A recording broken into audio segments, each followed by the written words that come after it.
Hi everyone, welcome back to Rabbi's Reflection. I'm glad that you're joining with me today. We'll be continuing in our reading of Kitchen Table Wisdom by Dr. Rachel Naomi Remen, and today reading the story 3 Fables on Letting Go. Stay with us as we read through the story and then offer some reflections. Fable number 1. For many years I tried to persuade my father to buy a new living room couch. Year after year, the old green couch grew shabbier and shabbier. Finally, it was no longer safe to sit on. Embarrassed, I told Dad that I had ordered a new couch from Macy's by phone. I was sending a photograph of it for their approval. If they liked it, it would be delivered on Friday. They loved it. Saturday, I called. How did it look? Shamefacedly, my father told me he had canceled the order. It turned out that he didn't know what to do with the old couch. I suggested calling Macy's and telling them to take it away. He told me that they did not do that in New York. Then how about the Salvation Army? Apparently they only took away the things they could still sell. Who would want our couch? With a sinking heart, I suggested looking in the yellow pages. For someone who does hauling. But Dad didn't want a stranger to know how to get into his house. Finally, I was silenced. My father, unaccustomed to letting go of anything, could not find his way to accepting my gift. Several years later, in the night, the old couch collapsed in on itself. It stood in the living room that way until my father died, and I brought my mother to live with me in California.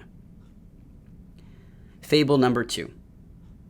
The house I own is a little A-frame cabin in the foothills of a mountain outside of San Francisco. When I bought it, it was so cramped and shabby that the first friend I brought to see it blurted out, "Oh, Rachel, you bought this?"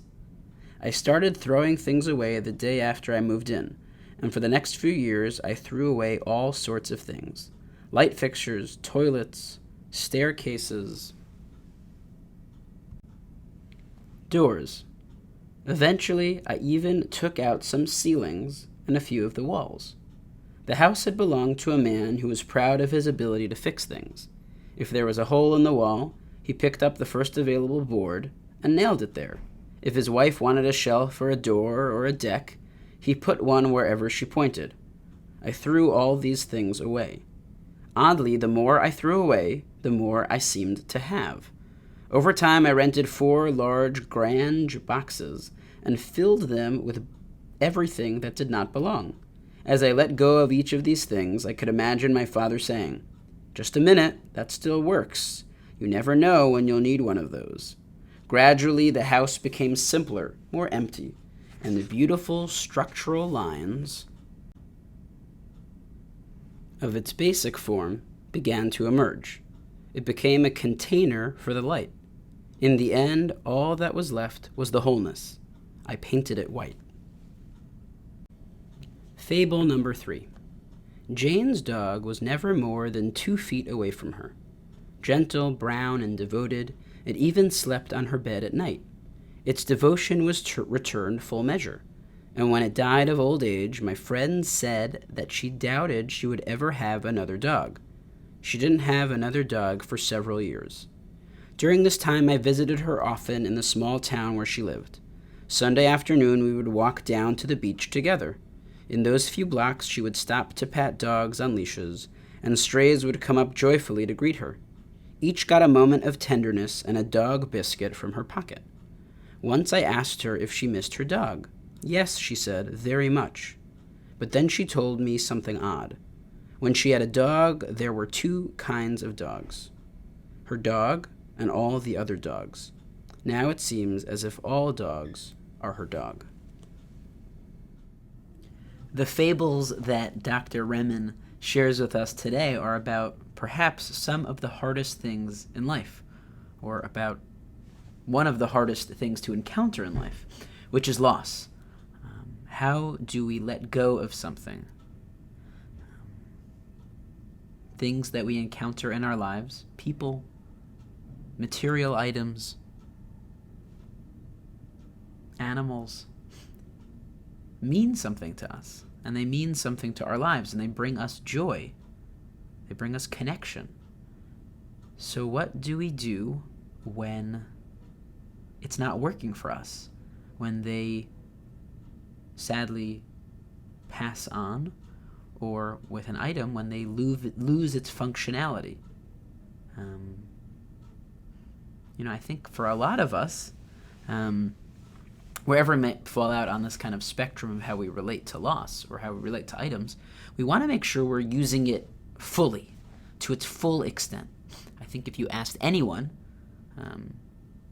how should you use a particular item, and they would say use it to its full extent, to the best of its abilities. But how we relate to that is different, and probably each of us has our own kind of internal psychological makeup about that. Probably pretty much informed from the way that we grew up. We see that here for Dr. Remen as well. The first story is about her father, and her mother as well, but about her father. And the second story is about herself. And we see how those two are so different opinions. Clearly, Dr. Remen was influenced by the family that she grew up, the father that she had.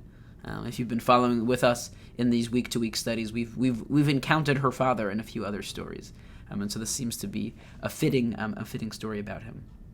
They've had a living room couch. They'd had it for many years, but it lost its functionality. It needed to be replaced, but her father would not allow that couch to be replaced. It was too hard for him. Dr. Remen even goes ahead and decides to buy them a new couch, but it can never make its way into the house for the various reasons that are shared in the story. And then, I guess in the total opposite reaction to that, Dr. Remen, when she lives in outside of San Francisco in a small cabin, realizes she has bought the cabin from someone who filled it up in ways that she didn't want to, and so she got rid of everything. And she says, the more I threw away, the more I seemed to have. Clearly someone who grew up with a father who held on to things, and held on to things to such an extent that really debilitated him. Not that he was able to see, perhaps so well, but that Dr. Remen, his daughter, was able to see. And finally, the third story about Jane and her dog. Her dog meant so much to her, and then sadly the dog dies. And here, interestingly, before, when the dog was alive, there was Jane's dog in the way that Jane saw it, and all of the other dogs. But now, Jane sees all of the other dogs as her dog. So this loss allows her to open up her heart and to connect to so many others. I'm curious for you, which one of these stories of loss resonates? Resonates perhaps in a way that you see yourself in it? Resonates in a sense that it might kind of bother you the most? I know for me, the first story about the father not throwing out or replacing the couch bothered me the most. What do you think your own relationship to letting go is? And I hope that these three stories brought to us by Dr. Remen begin to open up those moments of reflection for you. Okay, well, I hope it's a great day, and I will see you soon.